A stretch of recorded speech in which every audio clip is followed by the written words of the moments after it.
Центр агролесоводства при Университете Миссури представляет фильм «Аллейное земледелие».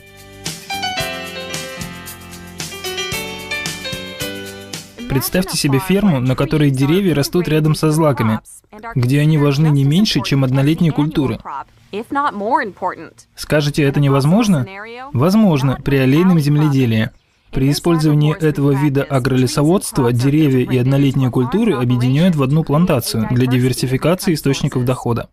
Аллейное земледелие обычно определяют так: высаживание деревьев рядами с широкими междурядьями, в которых выращивают пищевые, фуражные или садовые культуры. Аллейное земледелие дает фермерам разные преимущества. Дэн Шеферд – один из ветеранов аллейного земледелия в штате Миссури. Одно из преимуществ аллейного земледелия в том, что у нас есть ежегодный доход, хотя деревья еще не выросли как следует. На своей плантации мы наблюдаем оленей, индеек и перепелов, которые живут среди деревьев и травы. Пол Смит организовал аллейную плантацию площадью 8 гектаров на северо-западе Миссури возле Клермонта. Я не очень охотно сажал деревья поначалу. Думал, что скажут мои друзья-фермеры и соседи на то, что я засаживаю деревьями хорошую долину. Моя жена напомнила мне пару раз, что ее отец потратил свою жизнь на расчистку этой земли, а теперь мы снова засаживаем ее деревьями. В 1999 мы засеяли это поле ежой и люцерной. В первый сенокос в этом году мы собрали около 120 центнеров с гектара. Я считаю аллейное возделывание прибыльным. Мы получаем краткосрочный доход от трав, растущих между деревьями, а однажды моя семья или кто-то еще будет получать выгоду от самих деревьев. Фрэнк Томас всего несколько лет назад высадил дубы на отведенных под сенокос лугах. Я заинтересовался агролесоводством примерно 3 года назад, и мы высадили эти деревья. До этого земля была под пашней так долго, что эрозия стала ужасной. Появились рвы и канавы, с которыми приходилось бороться. Теперь, высадив по контуру деревья, мы начали контролировать эрозию.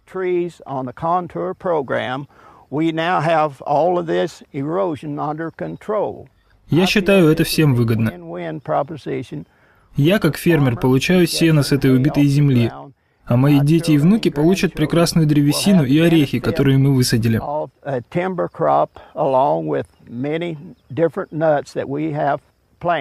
Рон Хескет высадил аллеи на своей ферме в Небраске, возле границы с Миссури.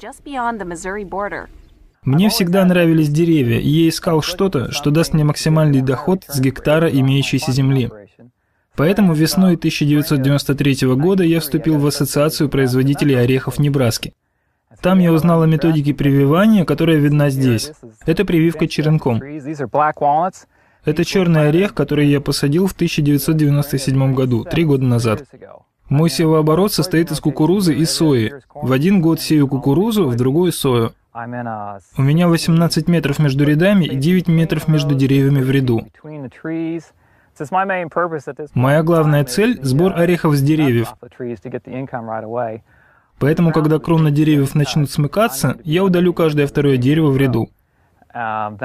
Также я буду очищать нижние 3 метра стволов от веток, чтобы мои наследники могли получить хорошую древесину. Ларри Харпер, сельскохозяйственный журналист и владелец фермы Харпер Хилл, что рядом с городом Батлер в штате Миссури, занимается аллейным возделыванием с середины 80-х. Аллейное земледелие было частью основной программы фермы Харпер Хилл с самого начала, с 1985 года. Мы выращивали кукурузу, сою, пшеницу, новогодние елки. Кукуруза, которая здесь растет, это самоопыляемая цветная кукуруза. Я получаю примерно $1 за початок. Но самое выгодное, что мы выращивали за эти годы, это тыквы. Мы выручали примерно по $5000 с гектара. У аллейного земледелия есть 4 основных преимущества. Во-первых, разнообразие выращиваемых видов увеличивает доход. Во-вторых, увеличивается выход сельскохозяйственной продукции за счет органического удобрения листвой деревьев. В-третьих, деревья создают ветрозащиту для культур между ними. В-четвертых, это охрана окружающей среды.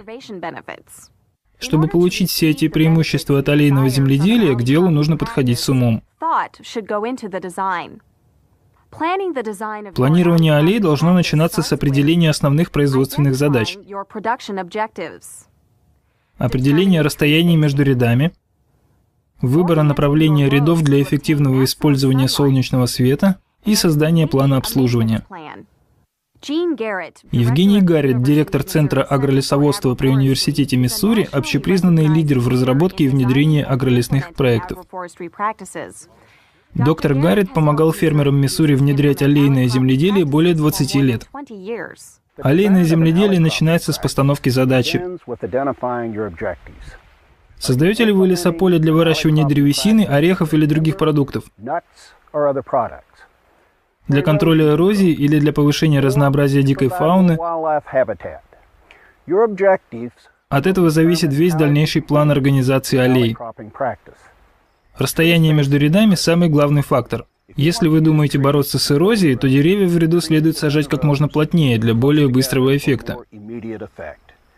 Если вам нужна строительная древесина, сажать тоже следует плотно, чтобы деревья были ровными и не слишком ветвистыми. Но если вы хотите собирать орехи, то сажать деревья нужно реже, чтобы они были раскидистыми с широкой кроной. Расстояние между рядами будет зависеть от того, что вы хотите выращивать между ними. Если вы хотите выращивать светолюбивые растения или фураж, ряды должны быть широкими, потому что по мере роста деревьев кроны будут расширяться и начнут затенять аллею. Чем уже аллея, тем быстрее кроны сомкнутся. Когда это произойдет, надо будет подбирать теневыносливые культуры для выращивания под деревьями.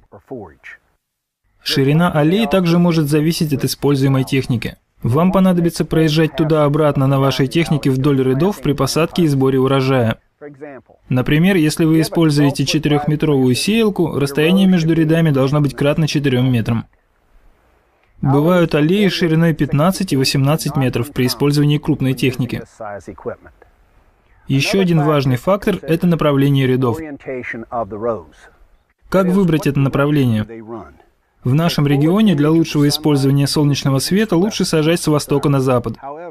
Но если у вас холмистая местность, высаживание по контуру холма остановит эрозию. Деревьям также нужен определенный уход. Самое очевидное – это прополка, особенно в первые годы жизни деревьев, чтобы они лучше развивались. Мы обычно применяем для этого гербициды до того, как сорняк очнется от зимней спячки. Затем удобрения. Если вы растите орехи, такие как пекан или грецкий, то удобрение – очень важная часть ухода. Если вы растите древесину, то удобрение не так важно, но тоже может быть полезно. Подрезка тоже важна. При выращивании орехов следует обрезать ветки до такой высоты, чтобы техника могла спокойно проехать под широкой кроной. Но если вы растите древесину, следует обрезать ветки как можно выше, чтобы получить как можно более ровные стволы. Прореживание тоже важно. Степень прореживания зависит от вида деревьев, условий местности и особенностей ухода. Но так как выращивание некачественной древесины редко является целью аллейного земледелия, прореживать лучше вовремя. Если вы определились с назначением ваших аллей, следует выбрать вид деревьев, которые лучше всего подходят для ваших задач и для условий, в которых им предстоит расти. Дасти Уолтер, технический специалист Центра агролесоводства при Университете Миссури, работает с землевладельцами, внедряющими аллейное земледелие. Выбирая деревья для посадки, спросите себя, какие деревья хорошо чувствуют себя в ваших краях. Учитывайте условия выращивания, тип почвы и климат, и потенциальный рынок сбыта для полученной продукции. В идеале выбранные виды деревьев должны быть востребованы. Это относится и к древесине, и к орехам или фруктам, которые тоже могут быть источником дохода. Деревья должны быть совместимы с травами, которые вы будете выращивать между ними. Некоторые деревья выделяют фитонциды, ингибирующие рост растений. Деревья должны быть высокого качества и быстрорастущими, или такой высокой ценности, чтобы даже не очень быстрый рост был приемлем. Не следует выбирать деревья с поверхностной корневой системой, чтобы они не конкурировали с остальными растениями. Требовательность к типу почвы, ее влажности или сухости тоже следует учесть. Тень, создаваемая листьями, должна быть легкой, а не плотной. Это станет особенно существенно, когда деревья подрастут и кроны сомкнутся. Чем светлее крона, тем дольше и лучше вы сможете использовать междурядье. Наконец, убедитесь, что деревья способны дать тот результат, который вы хотите получить. Например, если вы растите деревья ради орехов, скорее всего, следует использовать привитые культурные саженцы. Если вы хотите выращивать орехи, например, пекан или грецкий, может понадобиться прививка саженцев. Существует множество сортов грецкого ореха и пекана, которые могут обеспечить вас хорошим урожаем в течение всей жизни дерева. Вот это экземпляр сорта с ранним плодоношением. Это подземная прививка, она находится ниже уровня земли. Я выбрал этот способ, чтобы получить хорошее 3-метровое бревно, которое можно неплохо продать, когда дерево перестанет плодоносить. В этом месте производилась прививка. Где производить прививку, зависит от ваших целей. Местные специалисты наверняка посоветуют хороший сорт для вашего региона. Если вы растите древесину, важно понимать особенности роста выбранного вами дерева. Лонни Месбаргер – лесник из отдела природоохраны Миссури. Он помогал многим землевладельцам начинать аллейное земледелие. Деревья очень отличаются своей реакцией на посадку в открытой местности. Например, грецкий орех, высаженный в один ряд, получает много солнечного света. Это приводит к раскидыванию ветвей и образованию широкой кроны. Если вы выращиваете орехи, то это хорошо, потому что чем шире крона, тем больше орехов. Но если вам нужна древесина для пиломатериалов, света должно быть меньше. Если света много, деревья придется сильно подрезать. И как же управлять реакцией дерева на свет, если нужно получить строительную древесину? Есть специальная методика высаживания аллей, по которой деревья другого вида, менее чувствительные к свету, высаживают по бокам основной культуры, формируя тройной ряд деревьев. Центральное дерево вынуждено тянуться наверх, производя качественную древесину, потому что деревья по бокам создают тень, тем самым не давая ему ветвиться. Выбирать вспомогательные деревья нужно с умом. Они не должны перерасти в ваши центральные деревья. Если это случится, избыточная тень будет угнетать основной вид. Краткосрочный успех любой аллейной плантации определяется комбинацией высаженных деревьев и трав. Агроном Дэвид Линдл работал с землевладельцами более 20 лет в качестве специального сотрудника Университета Миссури.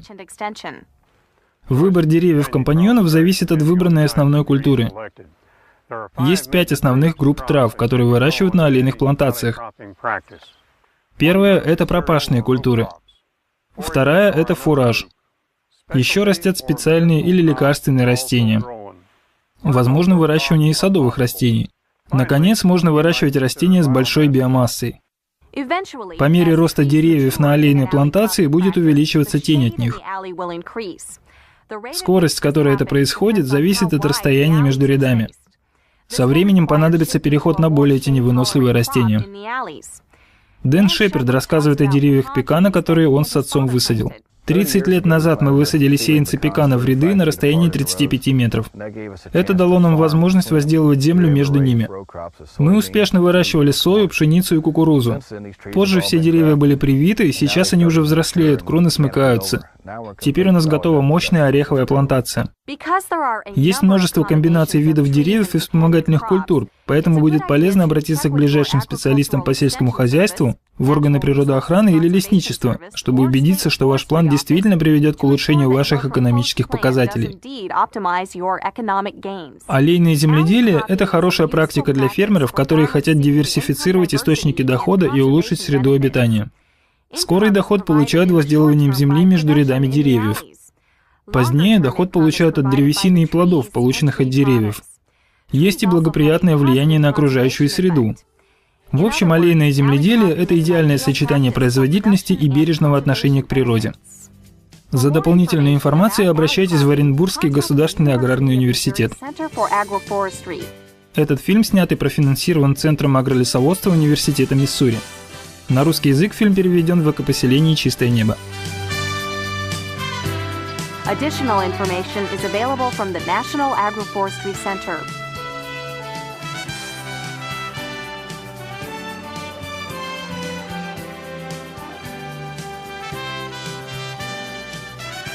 Your local Natural Resources Conservation Service, State Forestry Service or University Extension Office may also have information. This video has been produced and funded by the University of Missouri Center for Agroforestry within the College of Agriculture, Food, and Natural Resources.